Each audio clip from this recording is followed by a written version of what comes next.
Hello বিয়াস, আসসালামু আলাইকুম। আশা করি সবাই ভালো আছেন, আমিও ভালো আছি। আজকে একটি নতুন ভিডিও নিয়ে চলে আসলাম। গার্মেন্টসে হোল মেশিন কিভাবে চালাতে হয় এবং হোল কিভাবে করতে হয়, হোল মেশিনের অপারেটর হিসেবে কি ইন্টারভিউ দিতে হয় এবং স্যালারি কত, এই নিয়ে বিস্তারিত কিছু আলোচনা করব আপনাদের মাঝে। তো শুরু করা যাক। সর্বপ্রথম বর্তমানে এখন গার্মেন্টসে আপনার জুনিয়র অপারেটরের বেতন 14,000-এর উপরে। তো আপনি 2 ঘন্টা করে 4 ঘন্টা করে ওভার টাইম করে দেখা যায় যে 20-এর উপরে বেতন পাওয়া যায়, 20,000-এর উপরে।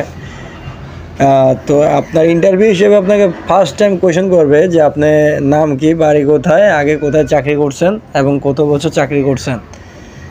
তো আপনার আগের ফ্যাক্টরির একটা নাম বলতে হবে এবং সর্বনিম্ন 3 বছরের অভিজ্ঞতা বলতে হবে যে আমি 3 বছর চাকরি করেছি অথবা 2 বছর করেছি।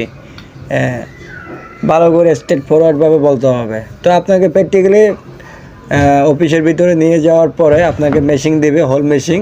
তো সুতাগুলো ভালো করে গাঁথতে হবে, গেঁথে তারপর আপনার বডি ভালো করে মার্কিং বরাবর হোল করতে হবে।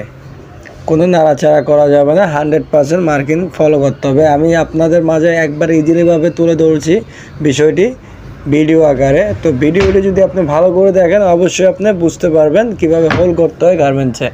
তো আপনি এই ভিডিওর আকারে দেখে আপনি একটা এক্সপিরিয়েন্স নিয়ে ইন্টারভিউ দিয়ে ইজিলিভাবে হোল মেশিনের অপারেটর হিসাবে চাকরি করতে পারেন গার্মেন্টসে।